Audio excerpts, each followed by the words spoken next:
حضرت عمر رضی اللہ تعالیٰ عنہ روایت کرتے ہیں کہ زید بن سعانہ نامی ایک یہودی تھا جس کو حضور نے قرض دینا تھا۔ آقا کریم علیہ الصلوۃ والسلام دو جہاں کے مالک ہیں، لیکن حضور کا فقر اختیاری تھا۔ آقا کریم علیہ السلام کے گھر میں بسا اوقات کتنے کتنے دن چولہا نہیں جلا کرتا تھا۔ حضور ادھار لے کر کے لوگوں کی مصیبتوں کو بھی دور کرتے اور گھر کا چولہا بھی بعض اوقات ادھار لے کے گرم کرنا پڑتا۔ اعلیٰ حضرت فرماتے ہیں مال کے کونین ہیں گو پاس کچھ رکھتے نہیں، دو جہاں کی نعمتیں ہیں ان کے خالی ہاتھ میں۔ تو کہتے ہیں کہ ایک دن حضور علیہ السلام کی خدمت میں ایک شخص حاضر ہوا جس کا نام زید بن سعانہ ہے اور یہودی ہے، اور اس نے حضور علیہ السلام سے قرض کا تقاضا کیا، لیکن تقاضا اتنے سخت انداز سے کیا کہ اس نے حضور علیہ السلام کی قمیص کو پکڑ کے کھینچا بھی۔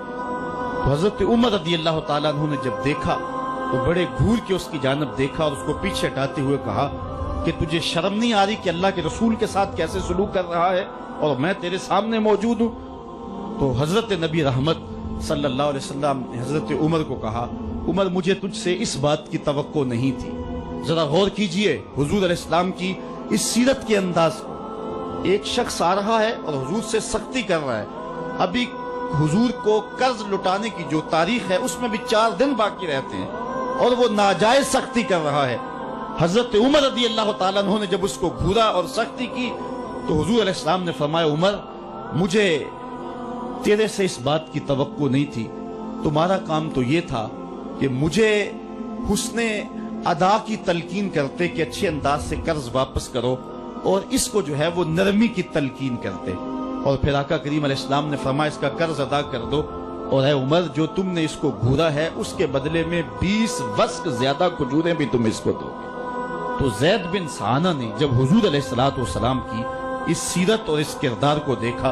اور حضرت عمر رضی اللہ تعالیٰ عنہ 20 وسق اس کو کھجوریں دے رہے تھے، تو اس نے حضرت عمر کو بتایا کہ میں یہودی ہوں اور میں نے تورات کے اندر نبی آخر الزمان کی شان اور عظمتوں کے بیان کو پڑھا ہے، یہ بات ابھی رہ گئی تھی، باقی ساری نشانیاں میں نے حضور میں دیکھ لی تھی، اب یہ نشانی رہ گئی تھی، آج میں نے یہ بھی دیکھ لی، اور پھر وہ حضور کی خدمت میں حاضر ہو کر اسلام کے دائرے میں داخل ہو کر حضور کا عبدی غلام بن جاتا ہے۔ تو یہ انداز حضور علیہ السلام کی سیرت کا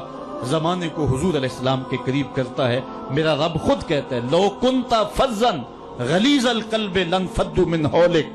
اے محبوب اگر تو ترش مزاج اور تنگ دل ہوتا تو اتنے لوگ تیرے گرد کبھی بھی جمع نہ ہو پاتے۔ کچھ ان کے خلق نے کچھ ان کے کردار نے کر لی، مسخر ساری دنیا شہ ابرار نے کر لی۔ حضور علیہ السلام کے پیار نے زمانے کو اس قدر قریب کر دیا کہ وہ حضور علیہ السلام پہ جانے قربان کرنے کے لیے ہمہ وقت مستعد اور فعال رہتے تھے۔ جتنا پیار انہوں نے حضور سے کیا ہے کائنات میں اس کی دوسری کوئی مثال نہیں ملتی ہے۔ ایک شاعر کہتا ہے اپنے محبوب کا ذکر کرتے ہوئے، وہ کہتا ہے حافظ شیرازی نے غالباً کہا ہے کہ میرے جیسا محب زمانے میں کوئی نہیں، اس لیے کہ تیرے جیسا زمانے میں محبوب بھی تو کوئی نہیں۔ اگر صحابہ جیسا عاشق تمہیں زمانے میں نہیں ملتا تو محبوب جیسا کوئی صورت و سیرت میں حسین بھی تو زمانے کے اندر تمہیں نہیں ملے گا۔ تو حضرت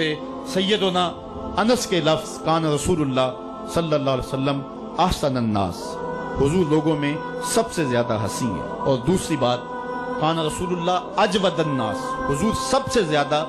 سخی ہیں۔ ایک شخص حضور کی خدمت میں حاضر ہوا اور اس نے سوال کیا، 2 پہاڑوں کے درمیان جتنی جگہ ہوتی ہے اتنی بکریاں تھیں حضور کے پاس، حضور نے ساری اس کو عطا کر دی۔ وہ واپس جا کے اپنی قوم سے کہنے لگا کہ محمد عربی ایسا شخص ہے اتنا عطا کرتا ہے کہ پھر کمی کا شائبہ ہی باقی نہیں رہتا۔ تیسری بات حضرت انس فرماتے ہیں کان رسول اللہ صلی اللہ علیہ وسلم احسن الناس و اجود الناس و اشجع الناس، کہتے ہیں کہ حضور جتنے دلیر تھے جتنے بہادر تھے،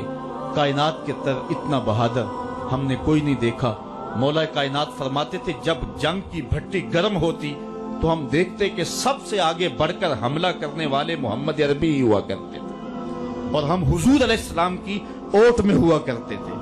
آقا کریم علیہ السلام نے اپنی زندگی میں اپنی تلوار سے اور اپنے نیزے سے جو ہے وہ کسی کو قتل نہیں کیا ہے، صرف ابی بن خلف وہ بد نصیب شخص تھا جس نے کہا تھا کہ میں نے گھوڑا رکھا ہے جس کو 16 رتن مکئی کے دانے روز ڈالتا ہوں اور اس گھوڑے کے اوپر سوار ہو کے میں آؤں گا اور اے محمد معاذ اللہ آپ کو شہید کر دوں گا، تو حضور علیہ السلام نے فرمایا اللہ نے چاہا تو میں تجھے قتل کروں گا۔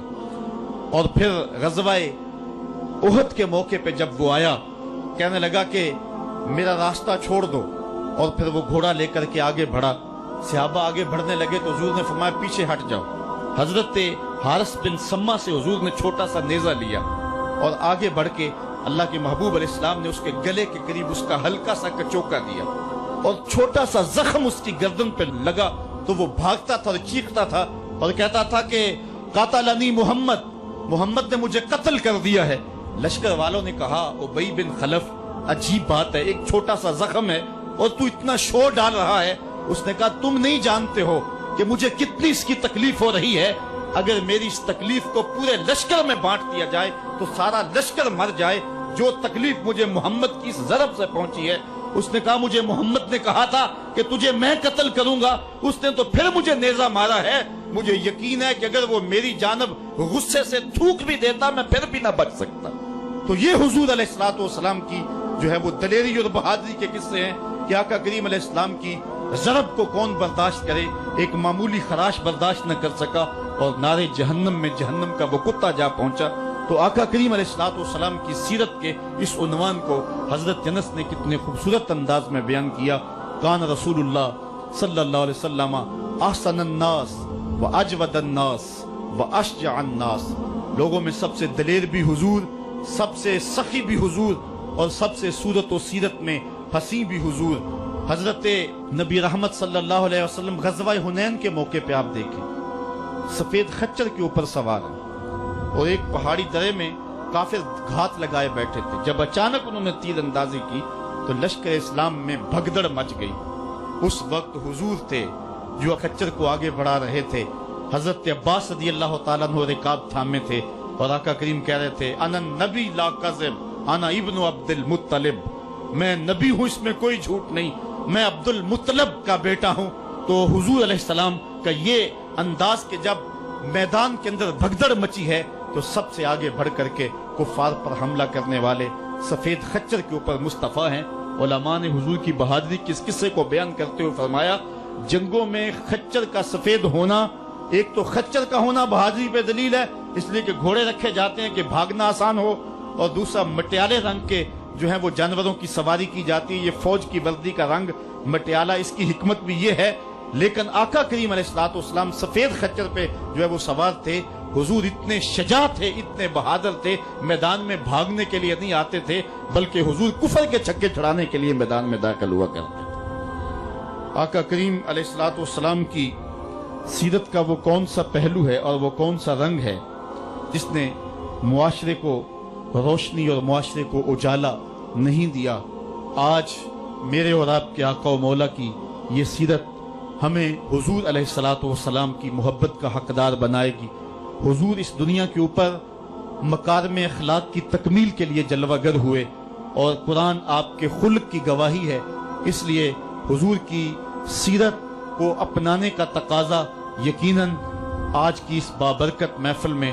آج کا یہ اجتماع ہم سے کر رہا ہے۔ ہم اپنی زندگی کو اور طرز حیات کو حضور کی سیرت کے سانچے میں ڈھال کر کے زندگی کی ایک ایک سانس اور ایک ایک لمحہ حضور کے نام پہ گزار دیں گے۔ اور آقا کریم علیہ السلام نے جس انداز سے اپنا خوبصورت زمانہ اور حیات ظاہری کا وقت گزارا اور ہمارے لیے روشنی چھوڑی، وہ قیامت تک آنے والی نسلوں کے لیے ایک اجالا ہے۔ امت مسلمہ بھانج نہیں ہے کہ اس کو عبادات کا طریقہ کسی اور جگہ سے لینا پڑے اور حسن اخلاق کسی اور جگہ سے لینا پڑے، اس کو قوانین کسی اور جگہ سے لینے پڑیں اور ان کو جو ہے وہ اپنی عائلی زندگی کا نظام کسی اور جگہ سے لینا پڑے۔ ہماری زندگی کے سارے نمونے مصطفیٰ کریم کی ذات میں موجود ہیں۔ میرے رب نے کہا لَقَدْ كَانَ لَكُمْ فِي رَسُولِ اللَّهِ أُسْوَةٌ حَسَنَةٌ، حضور کی زندگی تمہارے لیے بہترین نمونہ ہے۔ اللہ حضور کی زندگی کا نور ہمارے من میں اتار دے، ہمارے باطن کو حرارت اور نور اور اجلا پن نصیب کرے۔ کار ما آخر شدو آخر ز ما کار نشد، مشت خاک ما غبارے، کوچہ یار نشد، و آخر دعوانا ان الحمدللہ رب العالمین۔